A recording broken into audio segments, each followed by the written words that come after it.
परम वंदनीय संत समाज, श्रोतागणों, माताओं बहनों एवं प्रेम करने योग्य नन्हे मुन्ने बच्चों, विश्व वंदनीय संत सम्राट श्री सद्गुरु कबीर साहब के पावन चरणों में त्रय बार सर झुकाते हुए साहिब बंदगी, साहिब बंदगी, साहिब बंदगी। सभी संत महापुरुषों के पावन चरणों में त्रय बार सर झुकाते हुए साहिब बंदगी, साहिब बंदगी, साहिब बंदगी। प्रेमी सज्जनों, आज ये बड़ा शुभ अवसर है और इस शुभ अवसर पर हम आपके लिए जो वाणी प्रवचन व कथा के माध्यम से सुना रहे हैं और आप अपना बहुमूल्य समय देकर के हमारी इस वाणी को सुन रहे हैं, इसी प्रकार से आप सहयोग देते रहिए और अमृतमय वाणी का रसोपान करते रहिए। प्रसंग शुरू होता है। एक भक्त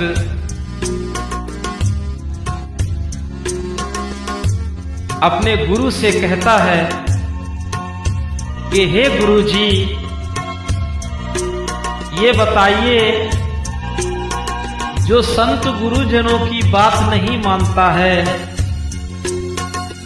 उनके वाणी वचनों को नहीं सुनता है, उनके बताए मार्ग पर नहीं चलता है, अपनी मनमानी ही करता रहता है, तो उसका जीवन क्या सुखी रहेगा या उसके जीवन को मोक्ष मिलेगा या वो काल के जाल से बच सकेगा या उसका आवागमन छूट सकेगा? क्या संसार में उसका नाम सुनहरे अक्षरों में लिया जाएगा? गुरु जी बड़े हार्श के साथ कहते हैं, बेटा, आपने प्रश्न बहुत अच्छा किया है और इस प्रश्न का उत्तर हम आपको देते हैं, ध्यान पूर्वक सुनो। सद्गुरु कबीर साहब कहते हैं, बेटा, गुरु सीढ़ी से उतरे सबब विमुखा होए, ताको काल घसीट है, राख सके ना कोई, बचा सके ना कोई। बेटा, जो गुरु की सीढ़ी से उतर जाता है, गुरु के शब्द से विमुख हो जाता है, तो उसे बचाने वाला कोई नहीं है, कोई उसे बचा ही नहीं सकता है। उसे काल ऐसे धर दबोचता है जैसे बाज पंछी छोटी चिड़िया को झपट लेता है, बजेर को झपट लेता है, बटेर को झपट करके अपना आहार बना लेता है। जैसे चील छोटे पंछियों को झपट कर खा जाती है, वैसे ही ये काल बाज और चील की तरह है। ये संसार के जो देहधारी जीव मनुष्य हैं, ये अगर संत गुरुजनों की बात नहीं मानते हैं, अपनी मन की ही करते रहते हैं, तो ये काल बाज बटेर चील की तरह मनुष्य के जीवन को झपट लेता है, उसे खा लेता है, उसे नष्ट कर देता है।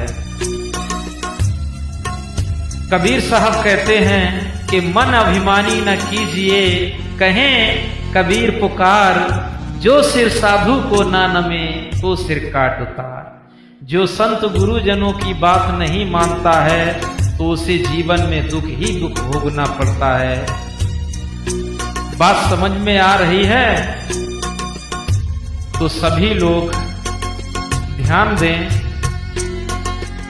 एक बकरी की कथा है और कथा के माध्यम से हम आपको सुनाते हैं और इसे ध्यान पूर्वक सुने और अपने जीवन में उतारे क्या सच्चाई है। एक गांव में एक गड़रिया रहता था और उसके पास बहुत सारी भेड़ बकरियां थी।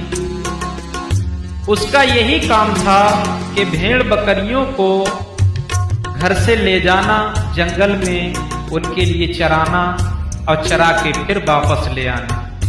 लेकिन उन भेड़ बकरियों में एक ऐसी बकरी थी जो अपने मन से चला करती थी।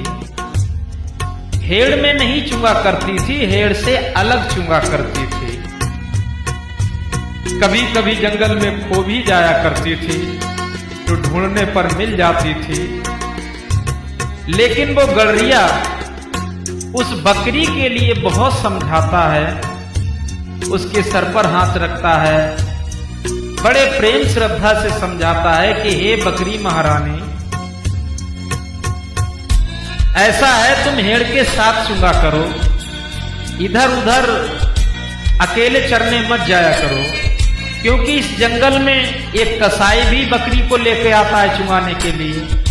अगर उसकी हेड़ में जाकर के तुम मिल गई तो अपने साथ ले जाएगा और तुमको खिड़क में ले जाकर के तुम्हारी छुरी से गर्दन काट के तुमको बेचकर खा जाएगा। और इस जंगल में शेर भेड़िए भी रहते हैं, जंगल में भटक जाओगी, खो जाओगी तो वो भी तुम्हें चीर फाड़ कर खा जाएंगे। इसलिए हमारी बात मानो, तुम हेड़ के साथ ही चुंगा करो, हम लोगों के साथ ही रहा करो, नहीं तो तुम अपने जीवन से हाथ धो बैठोगी। लेकिन उस बकरी ने एक भी नहीं मानी।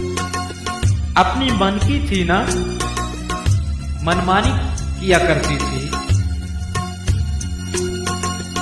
बकरी की ये सुनो कहानी, जिसने खूब करी मनमानी, उसकी मैं छूट न पाई, हाथी ने भी पीठ चढ़ाई।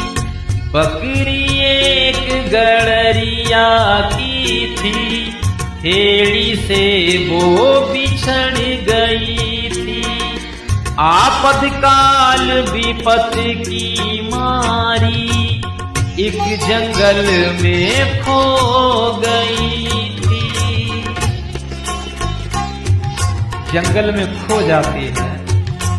चौड़ो पांव देख हाथी को, तामे बकरी बैठ गई है।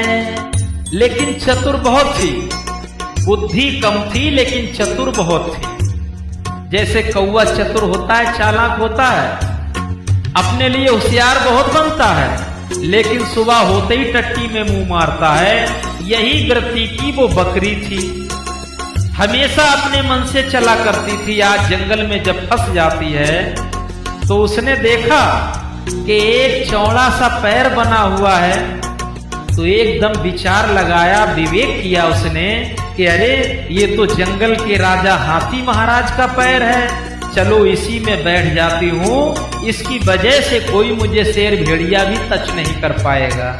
होता क्या है, वो जंगल में उस चौड़े पैर के चारों घेरे के तरफ बैठ जाती है और बैठी है।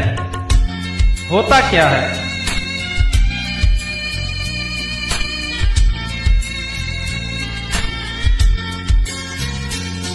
तामे बकरी बैठ गई है, फिर भेड़िया की नजर पड़ी है।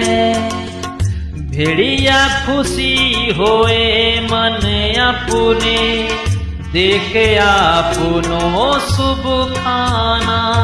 भेड़िया बहुत खुश हो रहा है कि ओहो आज तो नरम नरम मांस मिल गया, आज तो खूब पेट भर के खाऊंगा, हड्डी तक चबा जाऊंगा।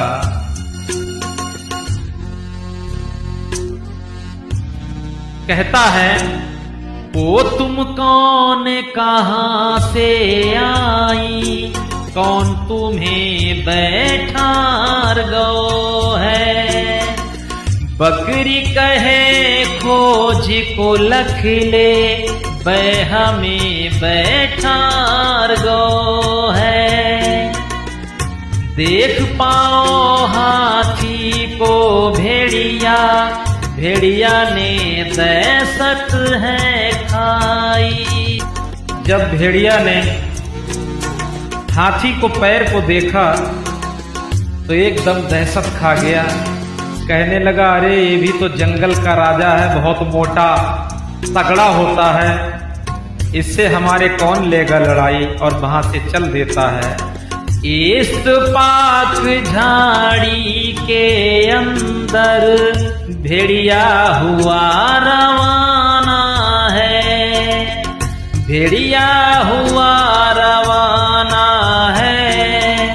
केहर ने सूद लगाई है, केहर कहने लगो बकरी से, को तुम कौन कहाँ से आई, कौन तुम्हें बैठार गो है। जब भेड़िया जंगल को रवाना हो जाता है तब तक केहर आ जाता है। केहर माने शेर। शेर ने बकरी को बैठे हुए देखा तो मुंह में पानी आ गया, लार टपकने लगी कि ओहो, आज तो बड़ा नरम नरम मांस खाने को मिलेगा। तो शेर जो है बकरी के पास पहुंचा और जाकर के कहता है कि ये बताओ कौन हो तुम, कहां से आई हो, कौन तुम्हें बिठा गया है। बकरी कहने लगी कि आंखों से अंधे हो, दिखाई नहीं देता, इतना बड़ा पैर है, इस पैर के अंदर मैं बैठी हूं तो कौन हो सकता है। तो बकरी किस प्रकार से कहती है, बकरी कहने लगी के हर से, 20 विषय बनी को राजा, बैहा में बैठार गो है। बकरी ने कहा कि 20 विषय बनी का राजा है, जिसका ये पैर है वही हमको बैठाल गया है।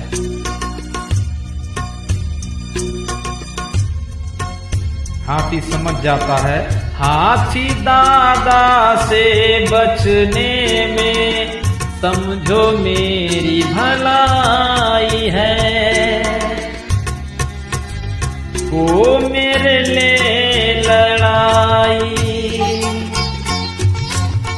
हाथी कहता है कि इससे बचने में ही भलाई है, वो इतना मोटा गेंडा होता है, उससे लड़ने में कोई फायदा नहीं है, इसलिए बचने में ही भलाई है। कौन मेरे लड़ाई लेगा। अगर उसने सूंड में लपेट के मुझे पैर मेरे ऊपर रख दिया तो मेरी तो आंख पचौनी सब बाहर हो जाएगी। तो शेर भी जो है दहशत खा के वहां से चला जाता है।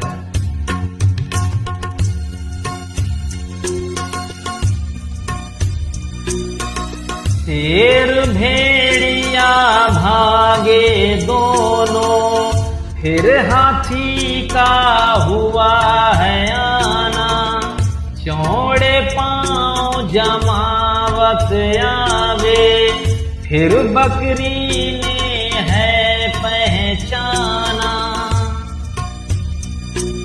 चौड़े चौड़े पैरों को जमाते हुए आ रहा, एकदम झूमते हुए मस्त चाल में। बकरी ने समझ लिया यही है, इन्हीं की वजह से हमारे प्राण बचे हैं। तो बकरी कहने लगी है कि हे हाथी महाराज,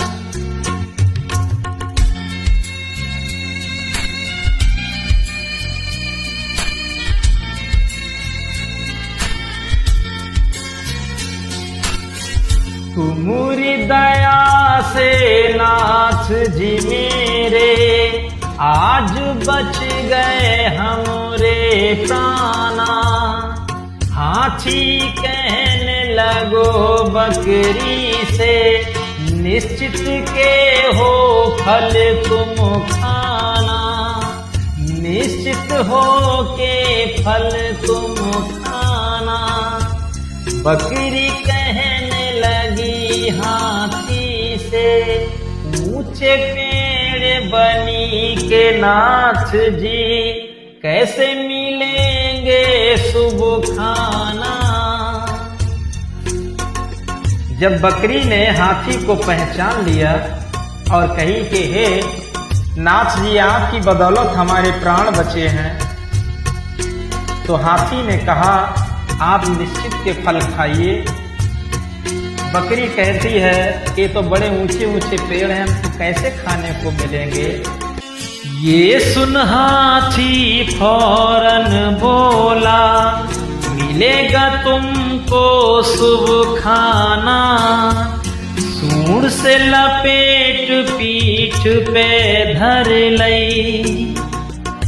हाथी ने बकरी की बात सुनकर तुरंत अपनी पीठ पर चढ़ा लेता है, अपनी पीठ पर खड़ा कर लेता है और पेड़ के निकट जाकर के कहता है कि अब हरे हरे पत्ते, कंचल कंचल पत्तों को खाइए और अपना पेट भरिए और शुभ खाना खा के अपनी तंदुरुस्ती बढ़ाइए।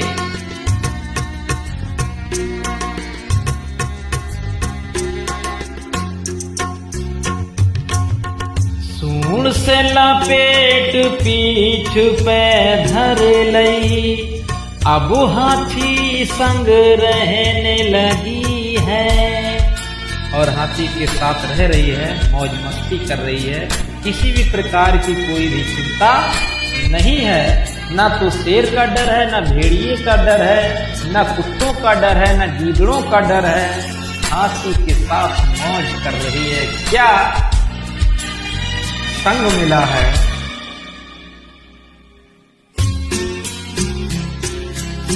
चिंता शंका कुछ भी नहीं है, इस पाक जंगल के अंदर चुंग बकरी तैयार भई है। चुंग बकरी तैयार भई है, भेड़ कसाई की आए गई है। जब चुंग के तैयार हो जाती है तब तक उसी जंगल में एक कसाई की हेड़ आ जाती है, उसकी बकरियों को देखती है। वो बकरी तो बड़ा खुश होती है कि मेरे संग सहेली आ गई हैं। तो बकरी हाथी से कहती है, बकरी कहने लगी हाथी से, ये महाराज उतारो मोको, मेरी संग सहेली आए गई है। बकरी ने कहा हाथी से कि हे महाराज, अब हमको अपनी पीठ से नीचे उतार दो और हमारी संग की सहेली आ गई हैं। अब मैं अपनी सहेलियों में जाना चाहती हूँ और उनके साथ रहना चाहती हूँ। हाथी कहने लगो बकरी से, क्या तुमने तकलीफ सही है, हमसे क्या कोई भूल हुई है, जो तुम हमको छोड़ रही हो। जंगल में तकलीफ हुई क्या, जो तुम वापस जाए रही हो। हाथी ने कहा कि हे बकरी, ये बताओ क्या हमसे कोई भूल हो गई है, या हमसे कोई आपको तकलीफ हुई हो, या जंगल में तुम्हें किसी बात की परेशानी हुई है जो तुम आज हमको छोड़कर जा रही हो।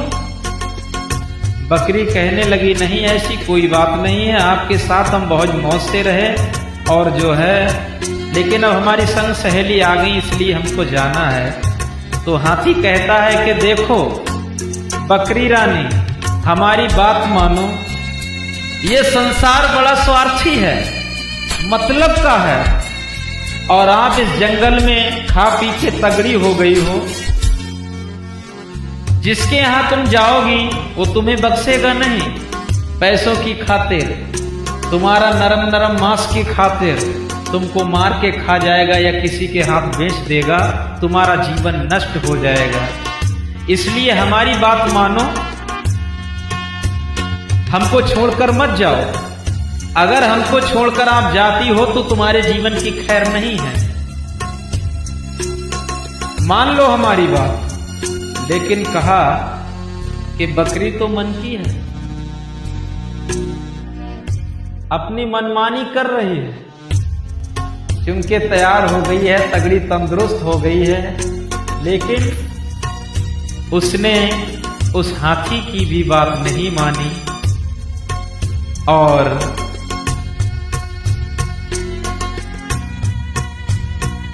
उन बकरियों में जाने की पूरी तैयार कर लेती है।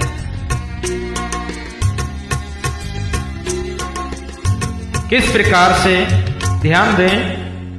बकरी बोली तब हाथी से, मेरी संग की सहेली आए गई है।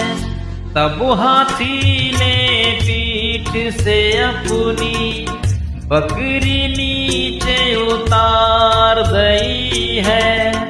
बकरी की बात सुन करके हाथी ने सोचा कि अब ये हमारी बात नहीं मानेगी, कोई फायदा नहीं इससे बहस करने से, अपनी जिद पर अड़ी हुई है, अब इसे उतारने में ही भलाई है। और सूंड से पकड़ करके अपनी पीठ से बकरी को नीचे उतार देता है।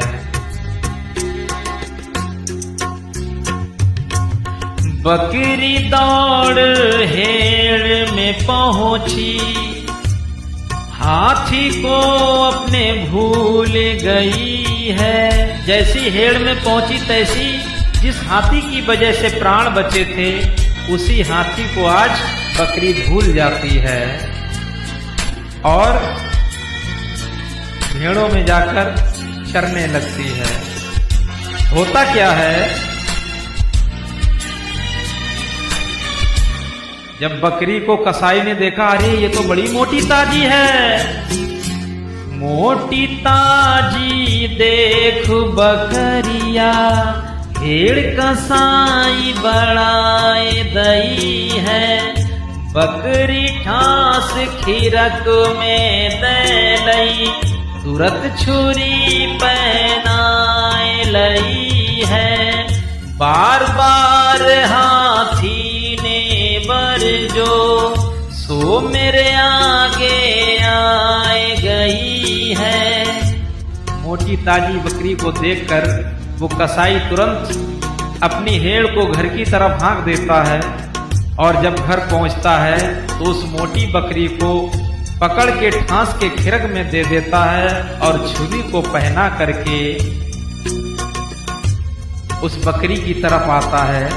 तो बकरी को ख्याल आता है, विचार आता है कि काश मैंने अपने उस दूसरे मालिक हाथी की बात मानी होती तो आज मुझे ये दिन ना देखना पड़ता, आज मेरे प्राण ना जाते।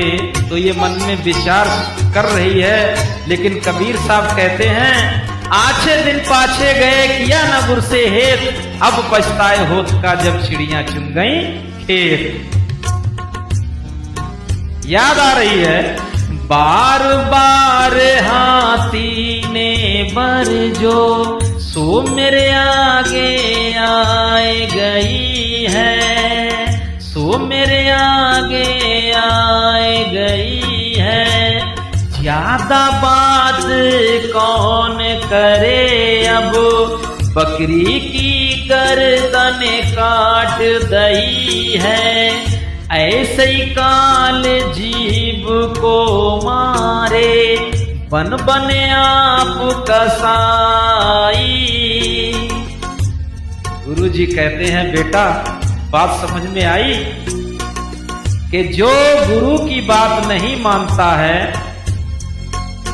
विचारवान, आचरणवान, रहनीवान, ज्ञानवान, संतोषवान, धैर्यवान, ऐसे संत महापुरुषों की जो वाणी वचनों को नहीं मानता है तो उसकी यही दशा होती है जो आज उस बकरी की हुई। अगर उसने हाथी की बात मानी होती तो आज उसे जीवन से हाथ नहीं धोना पड़ता,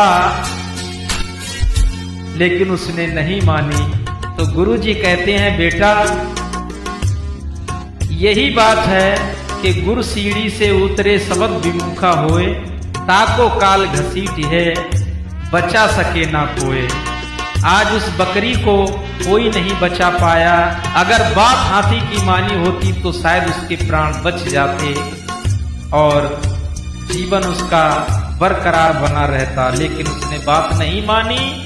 तो संसार में जो भी प्राणी संत गुरुजनों की वाणी वचनों को नहीं मानता है तो उसकी यही दशा होती है। उस कसाई की तरह काल जीवन को मारता है, उसे नरक ले जाता है, नाना दुख देता है। आज के लिए बस इतना ही। सद्गुरु कबीर साहब के पावन चरणों में साहिब बंदगी, साहिब बंदगी, साहिब बंदगी, साहिब बंदगी।